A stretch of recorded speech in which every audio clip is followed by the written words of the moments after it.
On Fire, Chapter 37. Somewhere during the ride, I must have fallen asleep because my eyes flew open as soon as the wagon jerked to a stop. At first, I panicked, realizing I didn't know why we had stopped or where we were. I listened for any voices but heard none, including Lucas's. Was he still out there? I fought the temptation to push at the coffin lid and free myself, though I desperately wanted to. With so much silence around me, I was feeling trapped and like I couldn't get a decent breath. I turned my head and sucked in what air I could from the small drill hole. I wished I could tell whether it was still light outside. What was happening out there? Then the wagon beneath me shook a little, feeling the same way as when the soldiers had climbed in to check on me. If it was them, I had to appear dead, had to make them believe. I just turned my face upward again and closed my eyes when the coffin lid shifted. Then it was pulled open. It was dark outside, which was a relief. Had sunlight glared down on me, even through closed eyes, I likely would have flinched at so much brightness. But no one spoke, and I couldn't peek. I had to wait to be as patient as the dead always were. Then a hand touched my shoulder and shook it. Audra, are you? Recognizing Lucas's voice, my eyes popped open and I drew in a breath. He pulled the fabric off my face and I saw him staring down at me, his concerned expression slowly relaxing. You looked so believable. I was worried, truly worried. You were worried? Why did you have to be so quiet? You couldn't have told me that it was you before you opened the lid? Help me out of this box, please. I didn't think to warn you it was me, he said, grabbing my arm to help lift me. And we do need to be quiet. We're quite a way past the border security, but we still might see some patrols coming through the forests. You ought to wash that makeup off. If a patrol does come through, you won't have time to get back into the coffin, and I don't think we'll be able to explain why you look like that without convincing them that the dead have risen. That's not funny, Lucas, but I laughed anyway, and so did he. He pointed off to his left. There is a stream where you can wash. I'll check out the books. I jumped from the wagon and hurried toward the stream, eager to have a clean face again. I dipped my hands into the cold water and brushed it over my face, then dipped my hands in once again and scrubbed harder with my fingers. If our luck continued this way, then the worst was over. But in the same instant I completed that thought, I regretted it. Our luck had run out. I slowly lowered my hands, sucking in a breath that I could not release. Directly across the stream was a man dressed in peasant clothes with a rifle in his hands, staring at me with a dark expression that sent a chill up my spine. What's a girl like you doing out here on such a cold night, and what's all that paint on your face? I didn't say a word. I didn't even remember how to speak. Stand up and come with me. We've already found your friend. We. Then it wasn't only him. They've already had Lucas. My heart sank.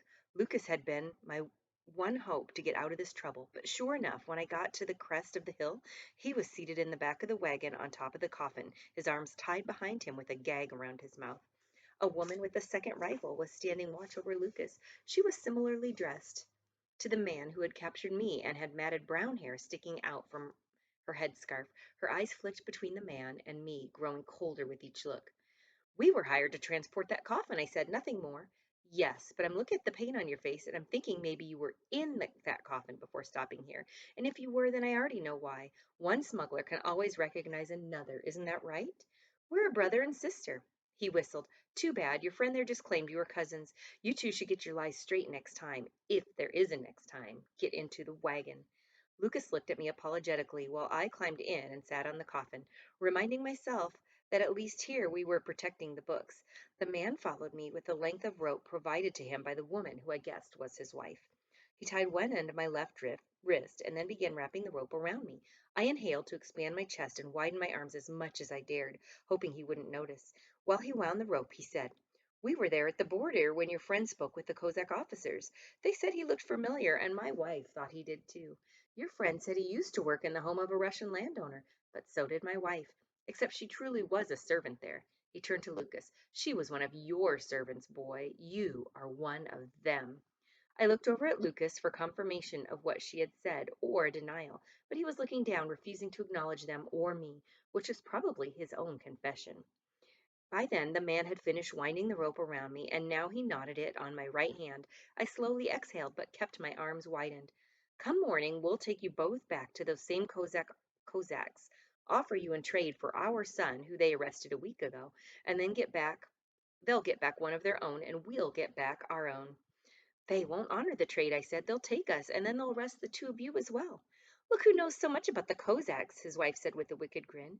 "Maybe we should ask what it is she smuggles." He held up a lantern and stared directly into my eyes. Medicine, drinks, food, books. My eyes must have widened because he smiled and turned back to his wife.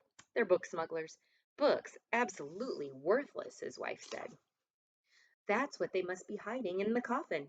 The man rubbed his hand over his beard. We'll take this before we turn We'll take this before we turn them in tomorrow. We could use this too. Please let us go, I said. I promise that you'll receive no reward for a capture. We're not that valuable, and you risk being caught yourselves. The man rapped Lucas on the back of the head. You might not be valuable, but this is their boy, and they'll want him back. All the blame for the books in the coffin will rest with you. Rest in peace with you, I should say. He laughed at his joke, but his wife didn't seem to understand it, and Lucas and I weren't playing along.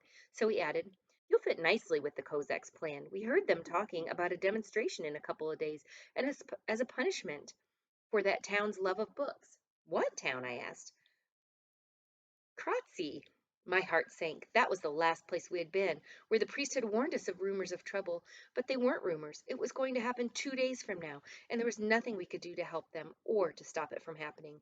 At this point, I wasn't even sure we could save ourselves. The end of chapter 37.